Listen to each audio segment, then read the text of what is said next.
Okay, so here we go. Salvias, commonly known as sages, grow throughout temperate and subtropical parts of the world. They are known for their resistance to pests and diseases, their drought tolerance, and their beautiful flowers. So what makes a salvia a salvia? Well, it has tulips of unequal length. You can see the larger one is the lower one. The corolla is the flower part. The flower holder is called the calyx. Salvias have opposite leaves and a square stem, making it a member of the mint family. You can tell by their square stems. More than 900 species of salvia exist worldwide, with well over half in North and South America. 900? Yeah, I know there's a lot. I didn't know there's 900. Oh, there really are just lots and lots. Just with cultivated and natural hybrids, the number increases by hundreds more. Salvias are a huge family and represent every form of plant you can think of: annual herbs, shrubs, perennials, biennials, herbaceous to woody, tiny to giant, evergreen to deciduous, sun-loving, and some that like to live in the shade. Salvias are a useful group of flowering plants for several reasons. They are important sources of nectar for pollinators, which range from hummingbirds, butterflies, bumblebees, and native bees. In the evening, they provide nectar for evening feeding moths. It's interesting to know that flowering plants, including salvias, have evolved an endless supply of shapes, colors, and fragrance that often have unique flowers to attract a particular pollinator.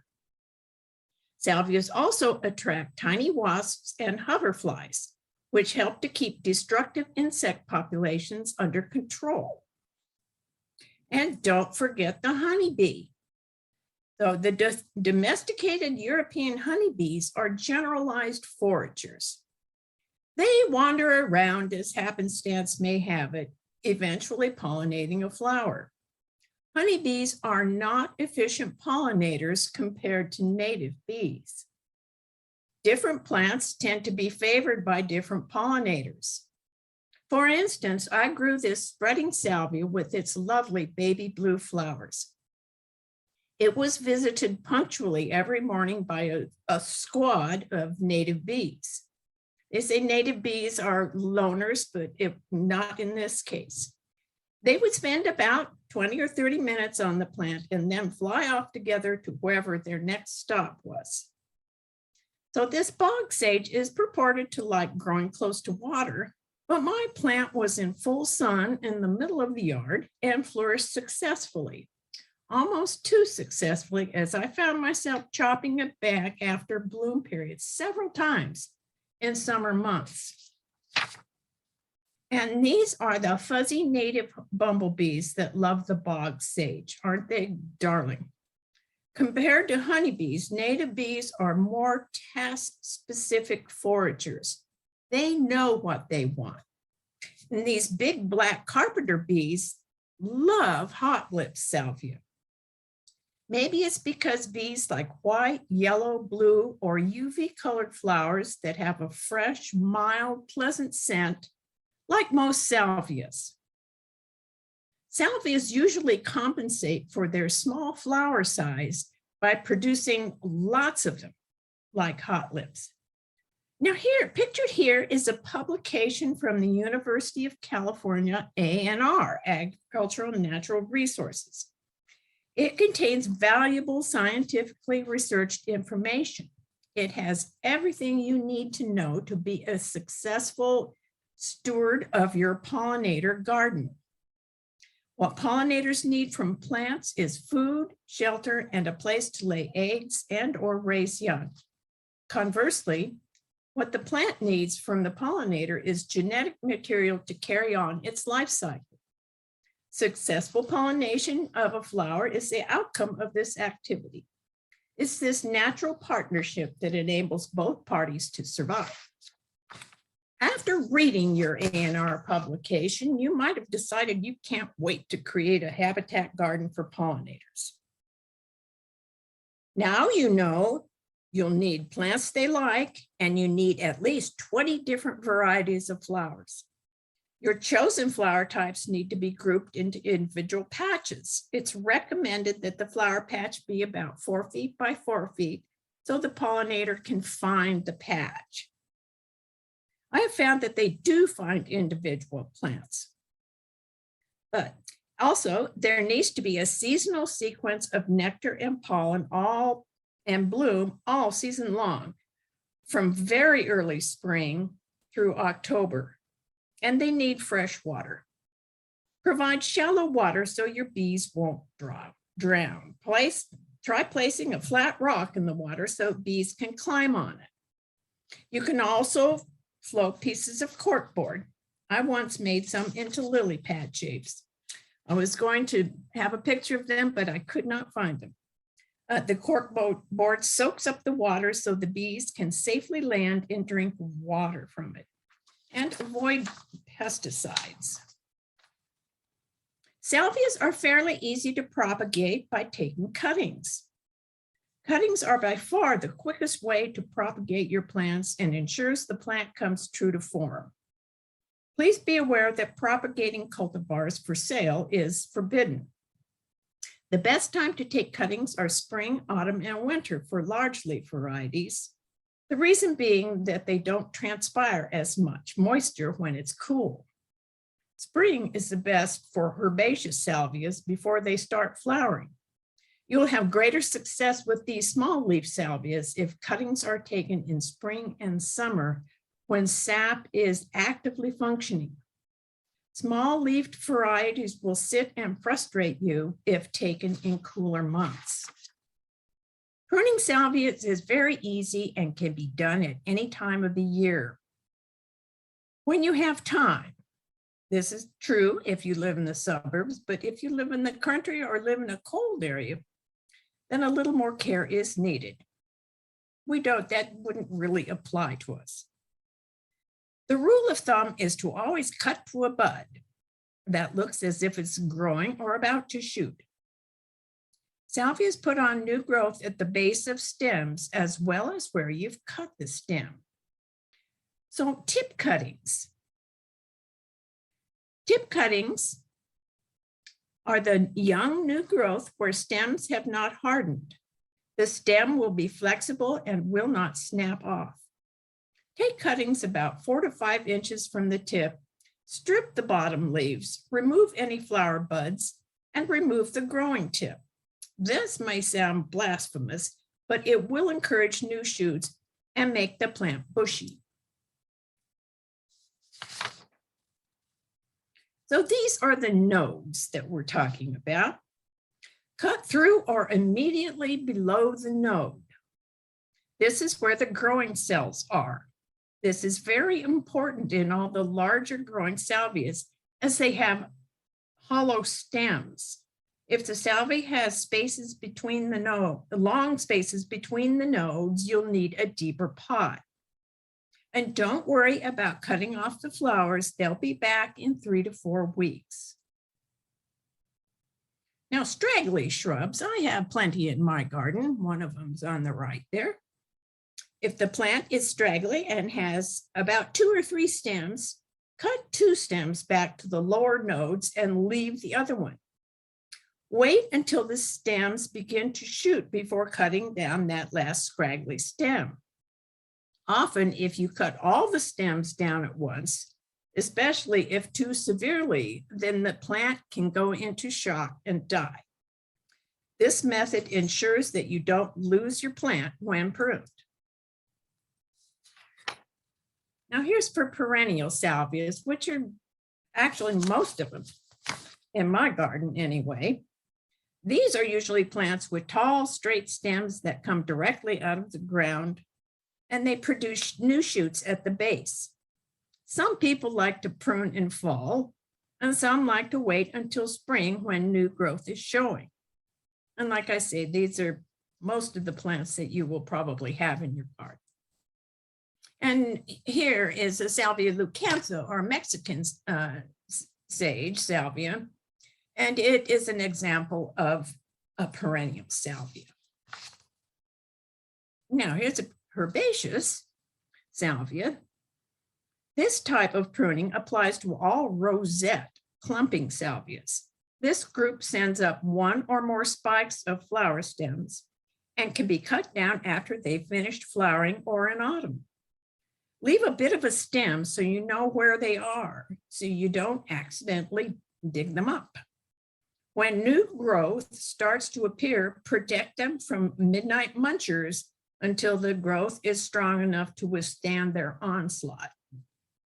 Here's an example of a herbaceous perennial. This is a salvia I knew as a child, and it was the 1997 perennial of the year. Isn't that a beautiful picture?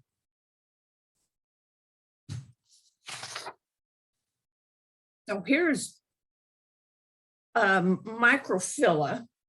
There are a lot of microphyllas. It's so hard to give you large groups of salvias because they just are, there are so many of them. It's almost impossible to do. Most salvias offer very long bloom seasons and willingly adjust to climate and soils, and are often quite cold, hardy once established. True for many salvias, this one is a heat-tolerant full sun plant. Unique, deep cranberry pink flowers bloom from early summer through fall. In the fall, the foliage will take on purple and red tones. And here's Salvia gesneriiflora tequila. Give this one plenty of room as it grows 10 feet tall by as wide. The descriptions of the plant say to protect from strong winds. I wish I had known this before I planted mine in the windiest place my garden has. Descriptions also say they bloom in late summer into winter. Mine started blooming in March and bloomed beautifully for 3 months. This salvia also needs a little bit more moisture than others and is not really drought tolerant. So, I mean, it's not like it needs a lot of water, but it needs, if we're on 2 days a week watering, well, then that's plenty of it. And these flowers are larger than other salvia bushes. I mean, still not big flowers. I mean, they appear very big here, but they are about an 1.5 inches long, the red part, and then another 1/2 inch or so for the calyx.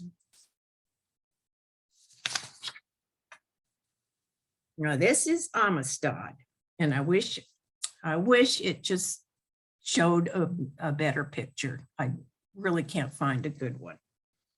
And this is one of my all-time favorite plants. I can't say enough about it.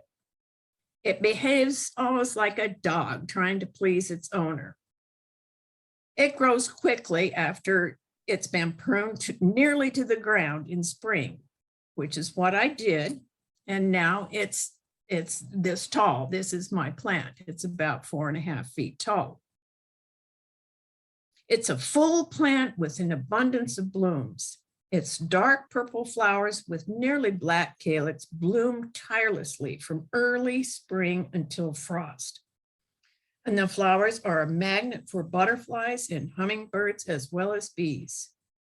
Mine grows to 6 feet tall by as wide at the end of the summer. It makes a reliable anchor plant in the garden. You will love it. And here's Salvia chipensis. And this is another one I love because it blooms tirelessly. It's herbaceous, a spreading salvia growing 2 to 4 feet tall, and it spreads. It has bright ivy green, glossy elliptical leaves. Mine blooms spring through fall with bright fuchsia colored flowers. And planted in well-drained soil rich with organic matter.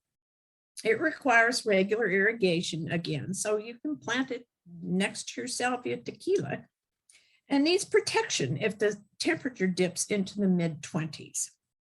Now, cut back hard in late winter or early spring to encourage fresh new growth. Information says it does well in a shade garden. Now, the next three salvias I'm going to show you are of the Wish series. So the Wish collection is a charity aligned with Make-A-Wish in Australia. And as far as I can tell, Australia is really big on salvias. The first, Wendy's Wish, is in memory of a cancer patient with proceeds going to cancer research. It has spectacular pink flowers with mauve calyx, dark green foliage, and maroon stems. Upright clumps are in full bloom from May to October. That's what we want. Oblivious of heat and drought. Provide well-drained soil and full sun. Sounds like a broken record. Most species of salvia are highly resistant to gophers. They are also resistant to deer. I have seen deer tracks in my salvia bed, well, every night, and the plants remain untouched. And this is Ember Swish. The right to name this plant was auctioned, with part of the proceeds going to children with life-threatening illness. Ember's Wish is aptly named, having glowing coral-colored flowers with accenting calyx. Isn't that lovely? And here, the last of the Wish series is Love and Wishes. This plant works well in large containers. It forms a nice compact clump of deep purple flowers with accenting calyx and beautiful foliage. Nicely formed plant.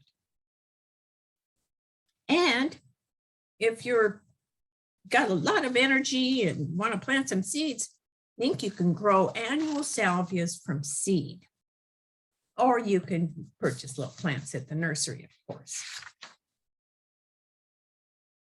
Well, let's look at culinary sage. It's actually Salvia officinalis. An aromatic and culinary sage is, here's the name of it, Burrgarten, a large-leafed variety. There's also a golden sage, a tricolor sage, and a purple sage, are milder flavored varieties. They are pretty plants in the garden or in containers. These are all members of Salvia officinalis and unfortunately tend to be short-lived. They usually die of root rot. Plants seemingly okay one day and dead the next, so don't overwater them, I think would be good advice. Now, there are some things that are called sage that aren't sage at all, but they are nice plants. So this is plain old sagebrush. Yes, common name sage is often used. The common name Russian sage is actually Perovskia. Jerusalem sage is Phlomis. And this sage, probably the first so-called sage you ever heard about as a child, this is Artemisia. It's good to know the botanical name as well as the common name when you purchase your plant. So here's Phlomis, AKA Jerusalem sage. I do know it as Jerusalem sage. This plant prefers, and it's a very nice plant, that's why I'm showing it to you, prefers full sun and grows to about 6 feet tall. It produces yellow blooms from late spring until early fall. It attracts a wide variety of birds, bees, and butterflies. It is a popular ornamental plant for its bright, impressive blooms. Phlomis fruticosa is not only used for its beauty, but also for its fragrance.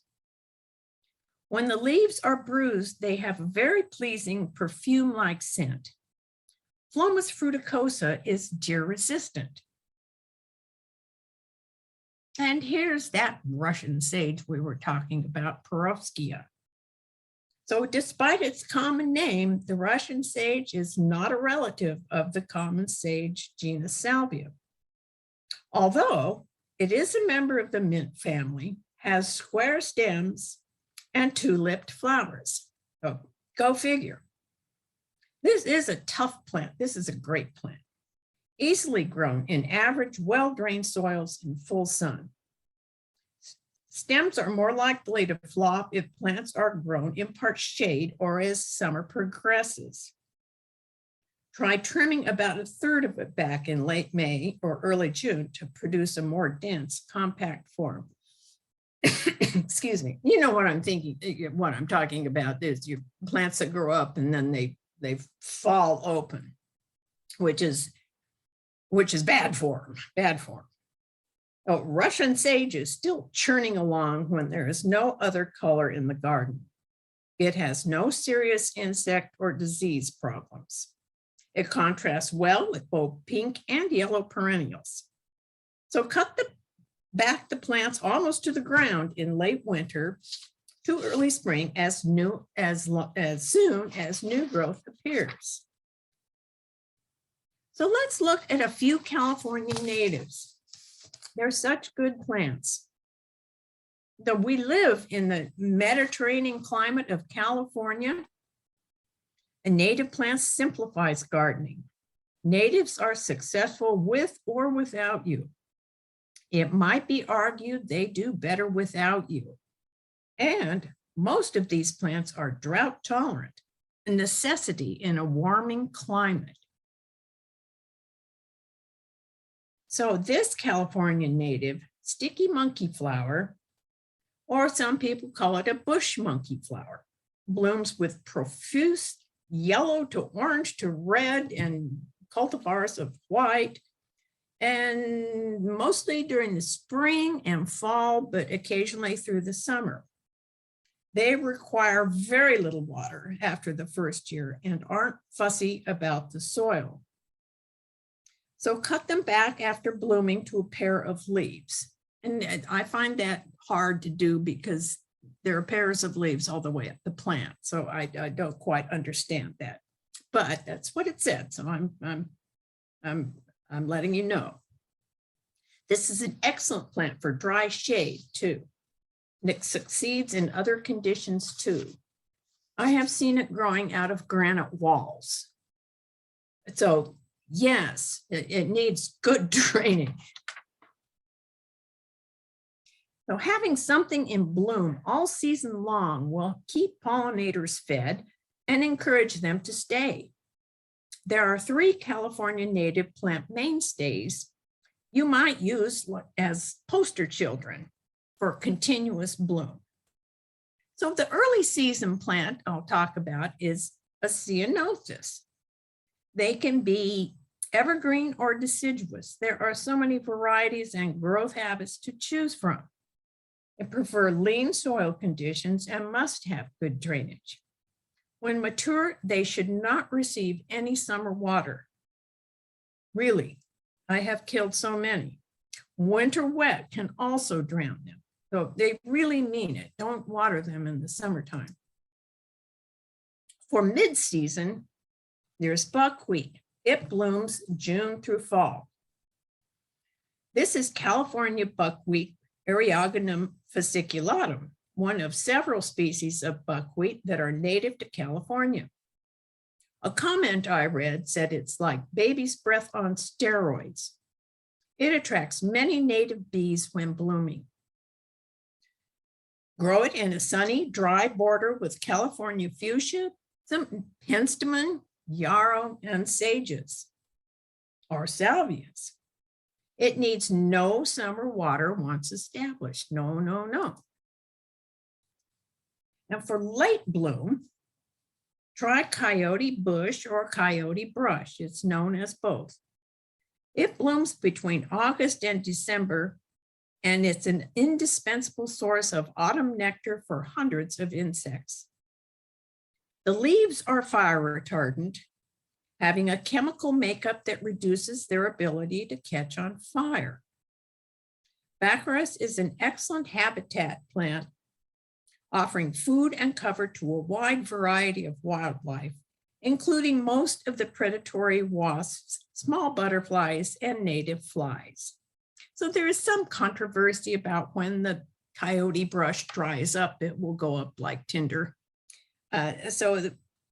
Keep that in mind if yours dries out and you're in that situation that you may have a wildfire. And here's a silver bush lupine.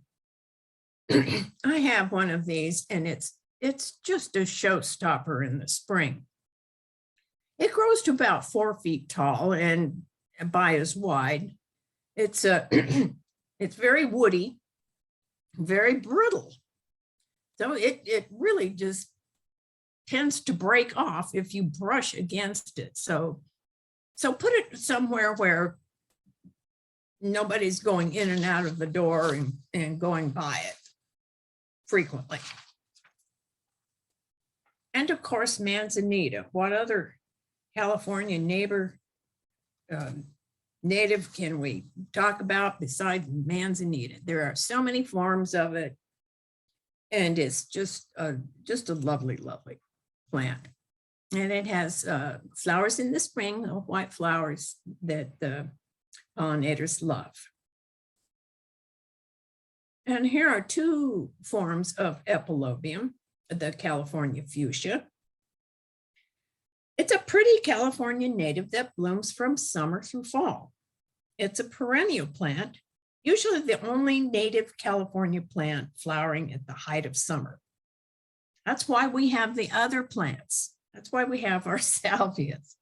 Though California fuchsia is easy to grow, it does best and will flower most profusely in full sun. It needs some water, maybe about once a month or so. That's not very much. Cut them back to the ground as soon as the flowers are spent, and they'll come back lush and healthy in the spring. This plant will readily self-seed, and there's probably no better California native plant for attracting hummingbirds. And here's the Hens Demon Margarita Bop. So if you don't know the lore, the bop means someone found it at the back of their porch or beneath their porch. Anyway, something having to do with someone's porch. But it surely is lovely. So unlike many California native penstemons, this one tolerates being in a cultivated garden setting. It just can be more successful without you. It does need elbow room. It's not finicky, lean soil is okay, and the sun to part shade is okay. And the tiny daisies in this picture are erigeron, or I know it as Santa Barbara daisy as well. Some people think that they are weeds and tear them out, but it is a recommended pollinator plant. So when they get big and rangy looking, tear them out now and they will have seeded and they'll come back. Now here is just a wonderful plant and I'm so happy to have one. This is a Calacanthus occidentalis, or Western. There's one Floridian or Floridan, or anyway, that's for the East Coast. It's commonly called the California spice bush. Is a species of flowering shrub in the family Calacanthaceae that is native to California. It grows along streams and moist canyons in the foothills of mountains. It is tolerant to sandy or clay soils. It does like water and tolerates sand, no drainage, and seasonal flooding. So this one needs to be by a sprinkler head. In the interior, it will get leaf burn if it goes dry, but looks good if given regular water. Cattle and deer do not like it, but will eat it when desperate. If planted in shade and given regular water, spice bush can be trained onto a trellis. Is pollinated by beetles in some pronounceable family. Anyway, beetles. Interesting. And here's a Teutrium crossed with Lucidrus. So this prostate wall germander is a small mounding subshrub that grows 12 to 18 inches high, spreading about 1 to 2 feet across. Flowers attract large numbers of bees and should be trimmed off at the end of their season to maintain good foliage density. So I tried to identify little, and that's a native bee there in the circle, and he's enjoying his Teutrium. Now the last plant I have to show you today is a Fremontodendron. Fremontodendron californicum, also called a flannel bush. It's native to California and central Arizona. It is fast growing with a typically irregular shape and reaches 20 feet tall by 12 feet wide. So it's more or less like a tree. It's not a well-formed tree, but this is what it does. It's a wild plant. It provides ample pollen and nectar for pollinators. The nectar is rich in isoflavonoids, which have antimicrobial properties helpful to bees. The cultivar California Glory, which I think this one is, has dark green leaves, leathery above and felted beneath. It has showy saucer-shaped yellow blossoms, which appear in spring, followed by long-lasting conical seed capsules covered with bristly rust-colored hairs that can irritate the skin. So watch out for that. Well, this concludes my talk, and I would be happy to answer any questions should you have them.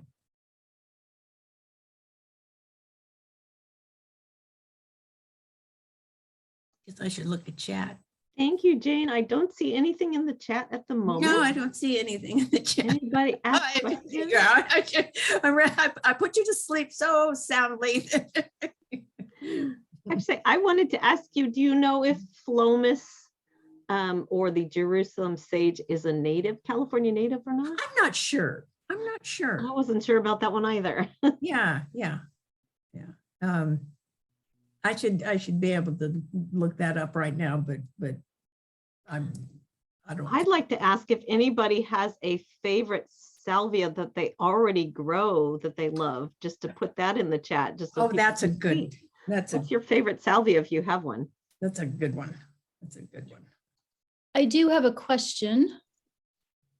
Oh, Diane, okay. Yes, thank you. You mentioned a plant called Love and Wishes. You showed that and said that it does well in containers. Are there other ones that are particularly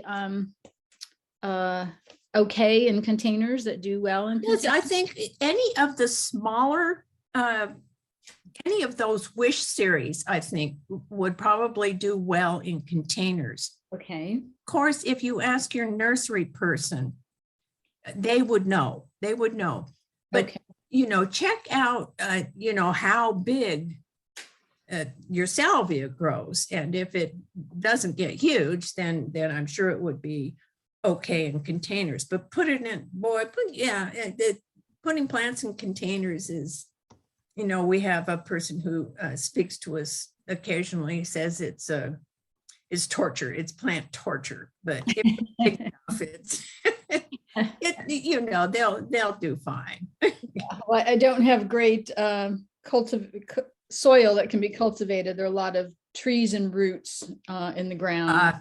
Yeah, we'll get some nice, well-draining soil. Okay, Yeah, some nice, rich, well-draining soil. great. Thank you.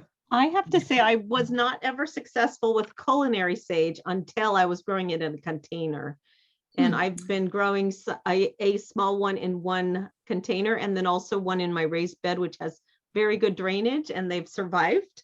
And they're both variegated and they're growing really well. So there's some great comments about favorite salvias in the chat. Oh, hummingbird sage. Yes, yes, of course.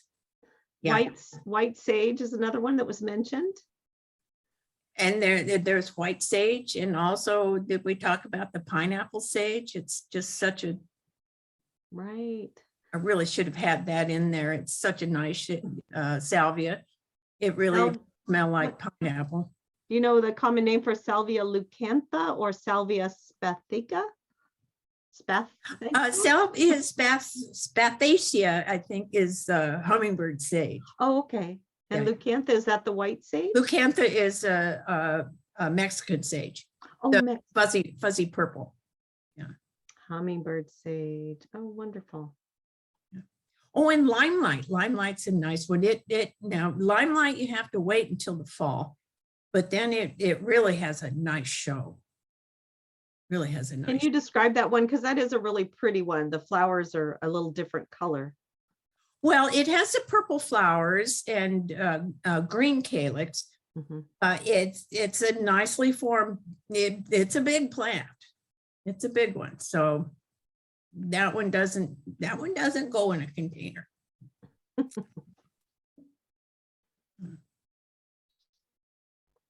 Wagneri, Here's a, I don't. So Russian sage is not a salvia and it's not a sage. that's Although, like I said, it has Perovskia or something like that. and- Perovskia. and two lips, and so why isn't it a salvia? It just makes no sense to me. Now Wagneriana, I don't know about that. Tell me about it. So Barb. Barb Williams, you want to give All us right. some more information I'll about that unmute myself. one? Okay. Hi. All righty. So can you see this picture? Yeah. Yes, That's Yes, it is absolutely gorgeous. that's absolutely wonderful.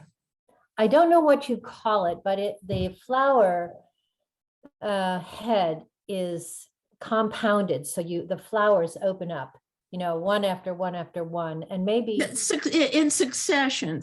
yes, right. And so maybe it's 4 inches long.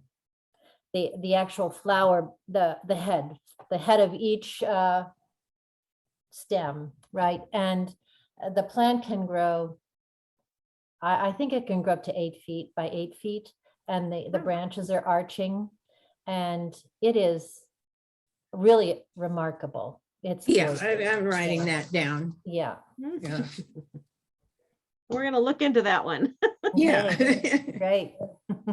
May have to have another one.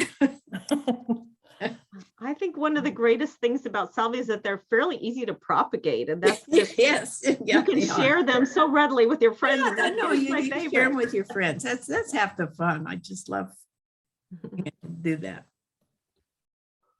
All right, well, there don't seem to be any other questions or comments. We hope you'll join us again next month. Our topic is going to be what's hot in compost. And we're going to answer all kinds of composting questions and bring any kind of questions you have about composting or compost harvesting or worm composting and all of those things. And we're doing these programs once a month with the library on the first Thursday of every month from 7 to 8 p.m.